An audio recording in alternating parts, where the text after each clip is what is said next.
दोस्तों, पिछले एपिसोड में हमने देखा था काकाजू और हिडान पूरी तरह शिकमारू के शैडो पोजीशन जुत्सु में फंस जाते हैं। लेकिन अगर आप एक चीज नोटिस करोगे तो शिकमारू पेड़ के ऊपर खड़ा है, नॉर्मली खड़ा है और उसने वैसे कोई हैंडशेक नहीं बनाया। तो ये दोनों कैसे शैडो पोजीशन में फंस गए? वेल, चाहे कुछ भी हो, पर एक हीरो की तरह शिकमारू पेड़ से सीधा नीचे कूदता है इन दोनों के सामने। तो शैडो पोजीशन जुत्सु कंप्लीट हुआ आखिर? अरे नहीं, मैं जरा भी हिल नहीं पा रहा। नास्ते कहीं के, आखिर तुमने ये किया कैसे? जो चीज मैंने दूसरी बार तुम दोनों पर फेंकी थी, दरअसल वो चाक्रा ब्लेड्स हैं। चाक्रा ब्लेड्स? हाँ, वैसे तुम गवारों ने कभी चाक्रा ब्लेड का नाम सुना है? मैं जानता हूँ तुम लोगों ने नहीं सुना होगा, पर कोई बात नहीं, उसके बारे में जानकारी मैं तुम्हें देता हूँ। दरअसल चाक्रा ब्लेड एक खास ताकतवर धातु से बना है जो अपने इस्तेमाल करने वाले के चाक्रा के खासियत को सोख सकता है। सिंपल। काकाजू, ये क्या बक रहा है जानी? चुप रहो और उसकी बकवास ध्यान से सुनो। इस तरह से बीच में मत बोलो, समझे? हाँ, तो मैं कहाँ था? इस्तेमाल करने वाले का चाक्रा सोखने के बाद ये उसी के जुत्सु के मुताबिक ही काम करता है ना दिलचस्प? यानी मेरा चाक्रा ब्लेड खुद ब खुद मेरा शैडो पोजीशन जुत्सु कर रहा है। और हाँ, ध्यान से देखो, वो चाक्रा ब्लेड आसुमा सेंसे की निशानी है जिसे तुमने मार दिया।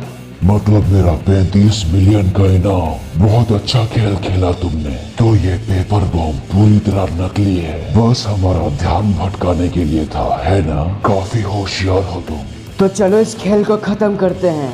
हे काकाजू, तुम कुछ करते क्यों नहीं? अरे कुछ तो करो जानी। तुम दोनों कुछ नहीं कर सकते। मेरे प्लान के मुताबिक जिस पल मैंने तुम्हें पकड़ा तभी ये खेल खत्म हो गया था।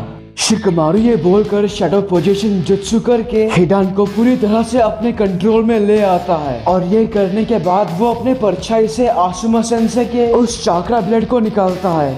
आखिर तुम्हारा इरादा क्या करने का है? हाँ, मैं दूसरा मौका भी गवा दूं, ऐसा नहीं हो सकता। मेरा इरादा तुम दोनों को हमेशा के लिए खत्म करने का है। इस बार कोई गलती नहीं।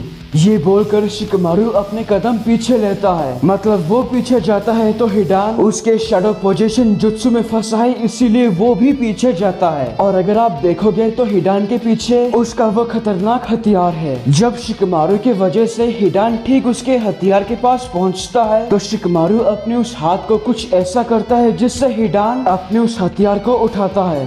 चाहे कुछ भी करो, पर मेरे हाथों से मरोगे तुम। कौन किसके हाथों से मरता है वो देखा जाएगा।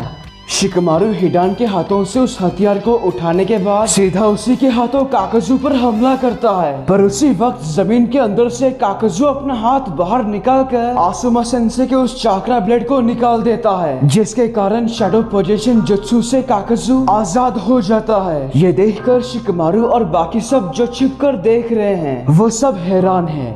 जानी, ये हुई ना बात। अरे हाँ, मैं तो भूल ही गया था कि उसका हाथ शरीर से अलग होकर भी अपने आप काम करता है। ये आकात्सुकी और इनकी खासियत हमारे सोच से भी परे है। काकाजू अपने हाथ को वापस अपने शरीर से जोड़ लेता है। तुमने कहा ये खेल खत्म हो गया, पर मेरी ताकत से तुम अभी तक अनजान हो। लेकिन फिर भी मैं कहूँगा, मेरे पार्टनर से तुम कहीं ज्यादा होशियार हो। पार्टनर से होशियार हो? क्या मतलब है इसका? तभी शिकमारू और समय न गवाए हिडान से दोबारा काकाजू पर हमला करवाता है और हिडान ना चाहते हुए भी ऐसा करता है उसके हमले से बचने के लिए। काकाजू जब एक पेड़ के पास आता है तब शिकमारू, चोजी हमला करो। जिस पेड़ के आगे काकाजू है, दरअसल उसी पेड़ के ऊपर चोजी मौजूद है। तो शिकमारू का सिग्नल मिलते ही वो स्पाइकी ह्यूमन बोल्डर जुत्सु से काकाजू को दबोच लेता है। वेल, यहाँ लड़ाई के मैदान में इतना सब कुछ हो रहा है। दूसरी तरफ हमारे विलेज के ट्रेनिंग मैदान में नारुतो अपने नए अल्टीमेट जुत्सु से जमीन पर एक ऐसा वार करता है जिससे वहाँ एक बहुत बड़ा गड्ढा हो जाता है। वेल, कैप्टन यामाटो, साकुरा और साई नारुतो की इस कमाल की ताकत देखकर हैरान है। मानना पड़ेगा, क्या ताकत है इसकी। उसने अभी तक थोड़े समय के लिए भी आराम नहीं किया, है ना? हाँ, क्योंकि हमारे पास उतना समय ही नहीं। हम काकाशी सेंसे और बाकियों को बचाने तभी जा सकते हैं जब नारुतो ये जुत्सु पूरा सीख ले। हाँ, वैसे भी सिर्फ 24 घंटे हैं, पर हमें उस पर भरोसा तो रखना ही होगा। बहुत बढ़िया, बस थोड़ा सा, फिर मैं सास्के के बराबर हो जाऊंगा। बेशक तुम हो जाओगे, पर तुम्हें सास्के का फायर नेचर का भी ध्यान रखना होगा। आपका मतलब फायर चाक्रा नेचर? अगर आसान भाषा में कहूँ तो फायर, वाटर, अर्थ, लाइटनिंग और विंड, ये ताकतें आपस में जुड़ी हुई है। इसका क्या मतलब हुआ? मैं तुम्हें डायग्राम के सहारे समझाता हूँ, ध्यान से देखो। 5 तरह के चाक्रा नेचर होते हैं, ये तुम पहले से ही जानते हो। जैसे पहला है फायर चाक्रा नेचर। मैं तुम्हें इसकी ताकत और कमजोरी दिखाता हूँ। तो फायर नेचर की ताकत विंड चाक्रा नेचर से बढ़ती है, पर इसकी कमजोरी है वाटर चाक्रा नेचर। ये पांचों एक दूसरे से ताकतवर और कमजोर है। हाँ तो क्या? नरुटो, आसान भाषा में समझाऊं तो तुम्हारा विंड चाक्रा नेचर मतलब तुम्हारा विंड स्टाइल जुत्सु भले ही सास्के का फायर स्टाइल जुत्सु के बराबर क्यों ना हो, पर फिर भी तुम्हारा जुत्सु उसके आगे कमजोरी होगा। सिर्फ वाटर स्टाइल ही फायर स्टाइल को हरा सकता है। अच्छा ऐसी बात है क्या? तो विंड स्टाइल फायर स्टाइल को क्यों नहीं हरा सकता? जरा इमेजिन करके देखो, लकड़ियाँ तेज हवा से ज्यादा जलती है, लेकिन पानी से आग बुझ जाती है। इसका मतलब हुआ अगर सास्के का फायर स्टाइल जुत्सु और तुम्हारा विंड स्टाइल जुत्सु बराबर हुआ तो वो बस आग को तेज करेगा और कुछ नहीं। अगर तुम्हें उसे हराना है तो अपने विंड स्टाइल जुत्सु को 3 गुना ज्यादा ताकतवर बनाओ। लेकिन हाँ, अगर तुम देखोगे तो तुम्हारा विंड स्टाइल उसके लाइटनिंग से ताकतवर होगा। बराबर होने के बाद भी मतलब तुम्हारे जुत्सु के आगे सास्के का चिडोरी कुछ नहीं। नरुटो, अच्छा हुआ तुम्हारा चाक्रा नेचर अर्थ नहीं है, नहीं तो सच में दोनों तरफ से बहुत मुश्किल हो जाती। मतलब मैं सास्के के लिए गुड मैच हूँ। हाँ, तुम्हारा विंड लाइटनिंग को हरा सकता है। नहीं, मेरा वो मतलब नहीं था।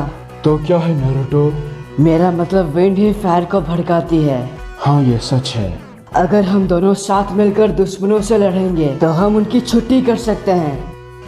सोचा नहीं था तुम ऐसा कहोगे। तुम हमेशा पॉजिटिव सोचते हो नरुटो।